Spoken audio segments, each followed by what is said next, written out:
Manga One Piece chapter 1114 konon kabarnya akan berjudul Sayap-Sayap Icarus. Chapter dibuka dengan memperlihatkan reaksi dari lebih banyak orang lagi dari segala penjuru dunia yang menyaksikan live TikToknya Vegapunk yang di ending chapter sebelumnya mengatakan kalau seluruh dunia akan tenggelam ke dasar lautan.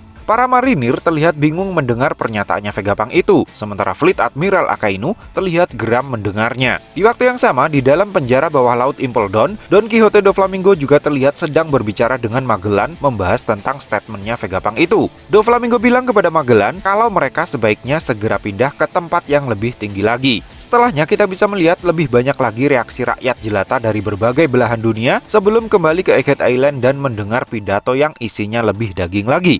Menurut hitung-hitungannya Vegapunk, permukaan laut di seluruh penjuru dunia akan naik sekitar 1 meter akibat terjadinya sebuah gempa bumi. Namun Vegapunk menekankan kalau gempa bumi yang akan terjadi itu bukanlah bencana alam biasa, tetapi sesuatu yang tidak alami alias terjadi akibat ulah campur tangan seseorang. Di momen yang bersamaan, kita bisa melihat Gorosei Saturn sudah berhasil menerobos masuk ke dalam laboratorium atas untuk mencari dan menghancurkan Denden Mushi broadcast-nya Vegapunk serta menemukan Mother Flame. Mother Flame sendiri akhirnya diperlihatkan wujudnya di chapter 1114 ini. Sumber energi masa depan ini ternyata berwujud seperti semacam api abadi yang disimpan di dalam sebuah tabung, mirip seperti tabung kaca yang menyimpan potongan kepalanya Vegapunk.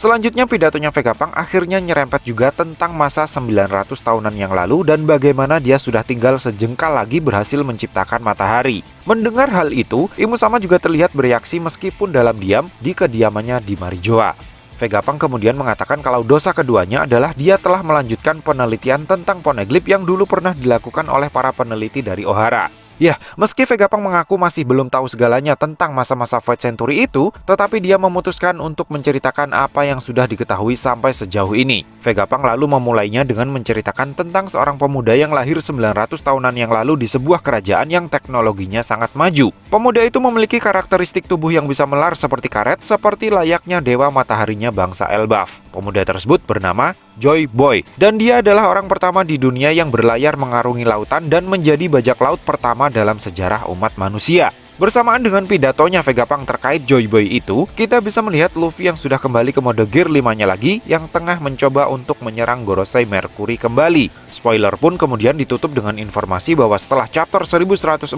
rilis, minggu depannya manga One Piece akan libur lagi. Oh iya, di spoiler ini kan Vegapunk tiba-tiba bilang tentang dosa keduanya terkait penelitiannya tentang Poneglyph, tetapi tidak disebutkan terlebih dahulu tentang dosa pertamanya kan? Saya menduga dosa pertama Vegapunk adalah karena dia sudah berhasil menciptakan Mother Flame yang bisa menjadi sumber energi bagi senjata pemusnah massalnya pemerintah dunia yang pada akhirnya nanti digunakan oleh Imusama untuk menghilangkan kerajaan Lulusia yang berakibat pada naiknya permukaan laut di seluruh dunia. Dengan kata lain, tenggelamnya daratan di seluruh penjuru dunia bakalan terjadi seiring dengan semakin sering digunakannya Mother Flame untuk menghancurkan sebuah kerajaan. Dan itu semua terjadi karena hasil penemuannya Vegapunk. So, piye menurutmu cah? Terima kasih sudah mampir ke channel kami. Jangan lupa like, share, dan subscribe jika menurut kalian video-video kami cukup menarik untuk ditonton. Sampai ketemu lagi dalam video kami yang berikutnya, and matur nuwun.